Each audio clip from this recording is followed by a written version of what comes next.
جب اللہ تعالیٰ ہی معاف کرتے ہیں تو مانگا کس سے جائے گا؟ معافی بھی اللہ سے مانگی جائے گی، بخشش بھی اللہ تعالیٰ سے طلب کریں گے تو اللہ تعالیٰ معاف کریں گے۔ ہم میں سے جس نے بھی رات کو کام میں لایا اور اللہ سے معافی مانگی، اللہ تعالیٰ کے سامنے گڑ گڑایا، دعائیں کریں تو اللہ تعالیٰ اسے معاف کریں گے، اللہ تعالیٰ اس کی بخشش کریں گے۔ حضور نے فرمایا کہ اللہم بارک لنا فی رجب و شعبان وبلغنا رمضان، اے اللہ ہمارے رجب اور شعبان کے مہینے میں برکت دے دیجئے ہمارے لیے، اور ہماری عمر اتنی بڑھا دیجئے کہ ہمیں رمضان مل جائے، ہماری عمر اتنی بڑھا دیجئے کہ ہمیں کیا مل جائے؟ رمضان شریف مل جائے۔ تو اب ہم بھی یہ دعا کرتے ہیں کہ اللہ ہمیں ہماری عمر اتنی بڑھا دیجئے کہ ہمیں کیا مل جائے؟ یہ آنے والا رمضان مل جائے۔ یہ رمضان بڑی نعمت کا مہینہ آپ کے سامنے آ رہا ہے، اسے ہلکے میں مت لینا۔ آپ لوگ، آپ سے ریکویسٹ کر رہا ہوں، آپ گزارش کر رہا ہوں کہ یہ جو رمضان آنے والا ہے اس رمضان کو ہلکے مت لینا، لائٹلی مت لینا۔ آنے والے رمضان کے تعلق سے سیریس ہو جاؤ، ابھی سے اس کی تیاری کرو۔ کس بات کی تیاری؟ اس بات کی تیاری کرو کہ اپنے کام کاج میں آگے پیچھے کر کے رمضان کی تراویح کی مکمل پابندی کروں گا، رمضان کے روزوں کی مکمل پابندی کروں گا، رمضان میں عبادت کا باضابطہ اہتمام کروں گا، رمضان میں اللہ سے برابر گزارش کروں گا، معافی کی درخواست کروں گا، اللہ سے مانگنے کا اہتمام کروں گا، مسجدوں میں زیادہ وقت دوں گا۔ یہ تیاری کرو، اس کے لیے ایکٹیو ہونے کی ضرورت ہے، ورنہ رمضان اور مہینے کی طرح آئے گا اور چلا جائے گا اور ہمیں تمہیں کچھ بھی ہاتھ نہ لگے گا، ہمیں تمہیں کچھ بھی ہاتھ نہ لگے گا۔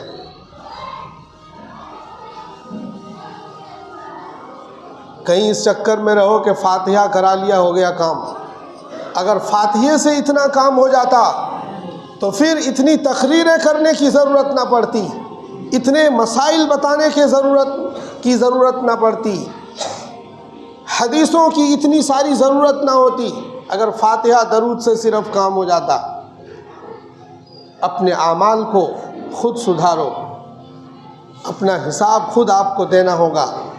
تو آنے والے رمضان کے لیے ہمیں ایکٹیو ہونے کی ضرورت ہے۔ کتنے لوگ رمضان میں اور کام بڑھا لیتے ہیں اور زیادہ کام کرنے لگتے ہیں۔ رمضان میں کام کاج کو سائڈ کرنا چاہیے، اس کو ہلکا کرنا چاہیے، اپنی ڈیوٹی کا نظام چینج کرنا چاہیے، اپنی ترتیب تھوڑی سی بدلنی چاہیے۔ جاب والے ہیں وہ تو بدل نہیں سکتے، ورک فرام ہوم والا معاملہ چل سکتا ہے، اور وہ بہت سارے لوگ ابھی بھی کر رہے ہوں گے۔ رمضان میں باضابطہ اپنی کمپنی سے گزارش کر کے اگر ممکن ہو تو کرو، ممکن نہیں ہے تو کوئی بات نہیں۔ کتنے کے آفیسز خود کا کاروبار ہے، وہ تو سب کچھ کر سکتا ہے، وہ خود ہی مالک ہے، تو وہ اپنے کام کاج کی ترتیب بنائے۔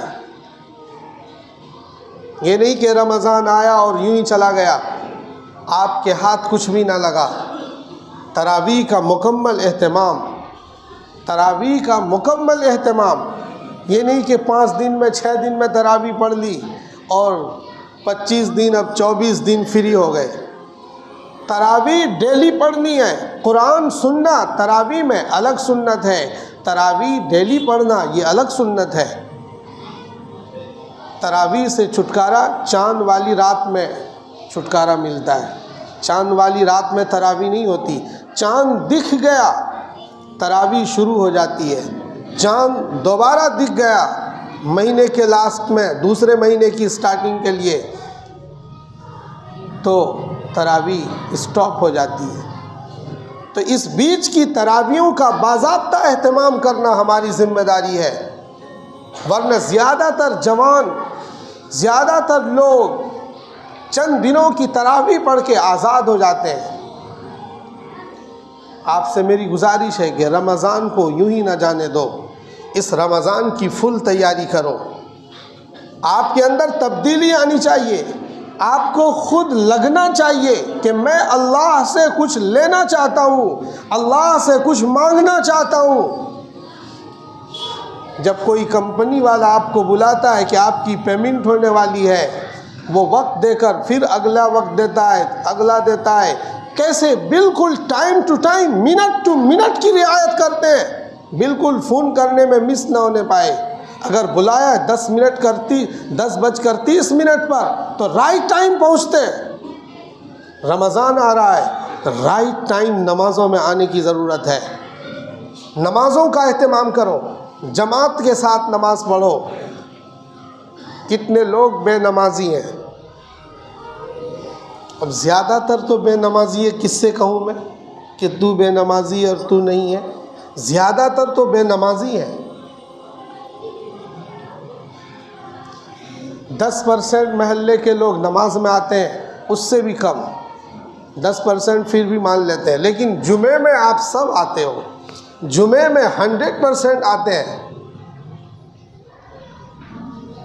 نہ آنے والوں کی تعداد جمعے میں 0 پوائنٹ سمتھنگ کچھ ہو سکتا ہے، لیکن زیادہ تر لوگ آتے ہیں۔ میں واللہ آپ سے کہہ سکتا ہوں کہ نماز کی پابندی نہیں کرو گے تو گاڑیاں پھنس جائیں گی۔ نماز، روزہ، زکوٰۃ، حج، یہ ایک ذمہ داری ہے، آپ پر فرض ہے، یہ اس کی ایک ترتیب ہے، اس کو اگنور نہیں کر سکتا کوئی بھی ایمان والا آدمی، کوئی بھی ایمان والا آدمی اگنور نہیں کر سکتا۔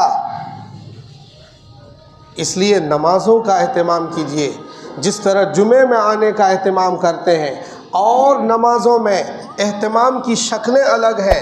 آپ جدھر رہو نماز پڑھو، آپ اپنے بائک میں مصلی رکھو، اپنی کار میں جا نماز رکھو، جہاں موقع ملے نماز پڑھو، لیکن ملکی حالات کے پیش نظر چیزوں کو دیکھ کر کہ یہاں مناسب رہے گا یا نہیں رہے گا میرے لیے پڑھنا، کیونکہ اس وقت کے حالات ٹھیک نہیں ہیں، اس کا بھی دھیان رکھنا ہے۔ لیکن آپ کی فکر جب چل پڑے گی کہ نماز پڑھنی ہے جس حال میں ہے، تو پھر آپ نماز پڑھ پاؤ گے، ورنہ نماز نہیں پڑھ پاؤ گے۔ جب روزے کے ایام آ جائے تو باضابطہ روزے کا اہتمام ہو۔ اب رمضان شروع ہونے والا ہے، چند گنتی کے چند دن رہ گئے اب رمضان کی آمد میں۔ ماشاءاللہ 2 4 10 دن کتنا سنہرا ماحول ہوتا ہے، مسجد کھچا کھچ بھری ہوئی ہوتی ہے، کیا بچہ کیا جوان کیا بوڑھا سب مسجد میں آتے ہیں، پھر دھیرے دھیرے ایک عشرے کے بعد گھٹتے ہوئے چلے جاتے ہیں۔ تو ایسا نہیں کرنا ہے، پورا رمضان اہتمام کرنا ہے۔ اللہ رب ذوالجلال نے عقل و خرد کے ساتھ، صحت مندی کے ساتھ آپ کو زندہ رکھا ہے، اللہ کے لیے عبادت کرو۔ موت آنی ہوگی تو آ ہی جائے گی، موت اور روزی سے نہ ڈرو، موت تو تمہیں ڈھونڈ کر نکال لے گی، ایسے ہی روزی تمہیں ڈھونڈ کر نکالے گی، اور لقمہ تم تک پہنچے گا، روزی تم تک پہنچے گی۔ ایسا نہیں ہے کہ تمہارے مقدر میں روزی لکھی ہوئی ہے اور بیفور موت آ جائے، بیفور موت نہیں آ سکتی۔ جب تک کہ ایک ایک لقمہ بندہ وصول نہ کر لے تب تک اسے موت نہیں آ سکتی۔ روزی کا پورا حصہ اس کو ملتا ہے، ہر آدمی کو پوری روزی ملتی ہے۔ اس لیے 2 چیزوں سے کبھی بھی مت گھبراؤ، ایک روزی سے اور ایک موت سے۔ کوئی گھبرانے کی ضرورت نہیں ہے، ہاکار مچانے کی ضرورت نہیں ہے، روزی اور موت سے۔ ہمارے یہاں بہت صاف ستھرا ماحول ہے کہ ہمارا مولوی آپ کو بلیک نہیں کرتا کہ ادھر رات میں آ جا، 4 رکعت تجھے پڑھا دوں گا، تو جنت چلا جائے گا، 10,000 میری جیب میں ڈال کے جا۔ ہمارا مولوی آپ کو گمراہ نہیں کرتا، یہ ہمارے بزرگوں کا کمال ہے، ہمارے علماؤں کا کمال ہے۔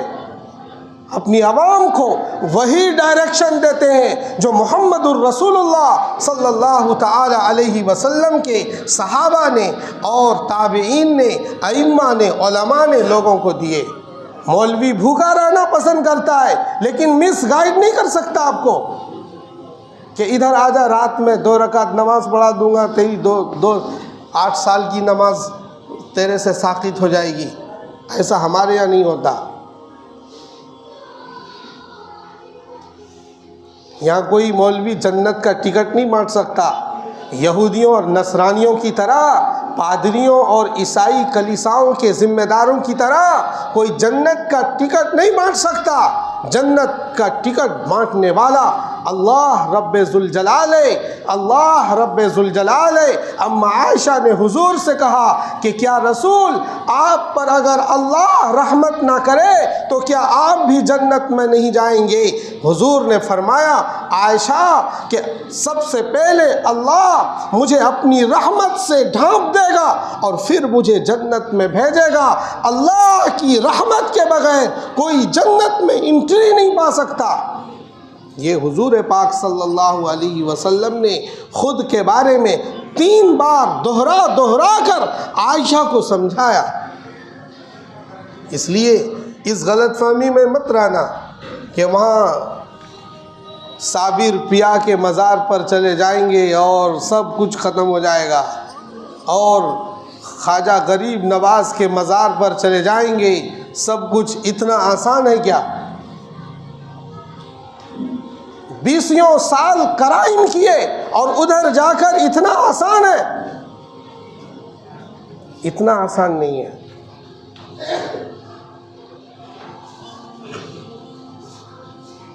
ہم لوگ بھی مزاروں پر جاتے ہیں، لیکن کس لیے جاتے ہیں؟ اس لیے نہیں کہ مرادیں مانگتے ہیں، اس لیے نہیں کہ ان سے روزی مانگتے ہیں، اس لیے نہیں کہ ان سے کچھ طلب کرتے ہیں، اس لیے جاتے ہیں کہ بزرگوں کے مزاروں کی زیارت کر کے وہاں فاتحہ پڑھتے ہیں، وہاں ان کے لیے ایصال ثواب کرتے ہیں، ان کے لیے درجات کی بلندی کی دعا کرتے ہیں، ہم جس حال میں بھی ہیں۔ اس لیے اس غلط فہمی میں نہیں رہنا۔ ہمارے یہاں یہ کانسیپٹ نہیں چلتا، یہ کانسیپٹ چلتا ہے کہ اعمال اچھے کرو، خود کو بہتر بناؤ، اپنے اخلاق کو درست کرو، اپنے معاملات کو درست کرو۔ اب رمضان آ رہا، اب حافظوں کی ضرورت ہے لوگوں کو۔ لوگ جو مالدار ہیں، سوکار ہیں، پیسے والے لوگ ہیں، اپنے گھروں میں، اپنی فیکٹری میں، اپنی آفیسز پر، اپنی جہاں بھی بڑی جگہ ہو، جگہ جگہ تراویح کا اہتمام کرو۔ کیوں کرو؟ اس لیے کرو کہ یہ حافظ ایڈجسٹ ہو جائیں گے، یہ تراویح کہیں نہ کہیں پڑھائیں گے، ورنہ اگر مسلسل تراویح پڑھانا چھوڑ دیں گے تو یہ قرآن بھول جائیں گے۔ قرآن کے تحفظ کا یہ بھی ایک طریقہ ہے۔ آپ اگر اس نیت سے اپنے یہاں تراویح کا اہتمام کراتے ہو کہ ہم حفظ قرآن کے تحفظ میں ہم بھی شریک ہو جائیں تو آپ کو اس کا ثواب ملے گا۔ تراویح پڑھنے پڑھانے کا الگ ثواب ملے گا، تحفظ کی نیت کا ثواب الگ ملے گا۔ اس لیے جتنے لوگ ہیں جو میری بات سن رہے ہیں، زیادہ سے زیادہ تراویح کا اہتمام کریں۔ ہمارے پاس حافظوں کے فون آتے ہیں کہ کہیں کوئی جگہ ہو تو ہمیں بتائیں۔ تو اگر آپ میں سے کوئی اس طرح ضرورت مند ہے، اپنے یہاں تراویح کا اہتمام کرانا چاہتے ہیں، اب سوکار بخیل ہے تو کیا کرائے گا تراویح کا اہتمام؟ وہ سوچے گا کہ 10-15 ہزار حافظ جی کو دینا پڑے گا، کون چکر میں پڑ رہا؟ 15 ہزار میں تو 2 سوٹ آ جائیں گے بیگم کے، حافظ جی کو کیوں دے دوں؟ 10 اور 15 ہزار میں موت آ رہی۔ یہ سب مت سوچو۔ حافظوں پر تو اپنا پیسہ لٹاؤ اور ان کی خدمت کرو اور ان کا اکرام کرو، ان کی تکریم کرو، ان پر جتنا خرچ کر سکتے ہو بشاشت سے اتنا خرچ کرنا چاہیے۔ یہ اللہ کا قرآن اپنے سینے میں لے کر چلتے ہیں، اللہ کا قرآن اپنے سینے میں لے کر چلتے ہیں۔ وہ کیسا بھی حافظ ہے وہ بہتر ہے، اب ہم سوچیں گے یار یہ حافظ ہے تو یہ بالکل سیٹ رہنا چاہیے، بالکل فرشتہ ٹائپ کا آدمی ہونا چاہیے، یہ حافظ ہے تو یہ کمال ہو گیا بھائی۔ وہ آپ ہی کی طرح آدمی ہے، آپ کا بیٹا ہے، آپ کی اولاد ہے، آپ کا بھائی ہے، فرشتہ کیسے بن جائے گا؟ حافظ قرآن ہونا الگ چیز ہے۔ اب ہماری نگاہیں بدل جاتی ہیں کہ اس سے کوئی مسٹیک نہ ہونے پائے، یہ الگ ٹاپک ہے۔ اس لیے کئی لوگوں کو سوال ہوتا ہے یہ حافظی بیکار حافظی ہے۔ ہاں، اگر وہ کوئی گناہ کبیرہ کا اعلانیہ مرتکب ہے، کوئی حافظ قرآن ہے وہ اعلانیہ سود کھاتا ہے، غلط ہے وہ سود کوئی بھی کھائے، حافظ نن حافظ سب برابر ہے۔ تو جو غلط ہے وہ سب کے لیے غلط ہے، وہ مولوی صاحب کے لیے بھی غلط ہے اور ایک عام آدمی کے لیے بھی کیا ہے؟ غلط ہے۔ اس لیے حافظوں کا کیا کریں گے؟ اکرام کریں گے۔ جن لوگوں کو اللہ نے مال دیا ہے، صاحب مال بنایا ہے، اس کا وہ اہتمام کریں۔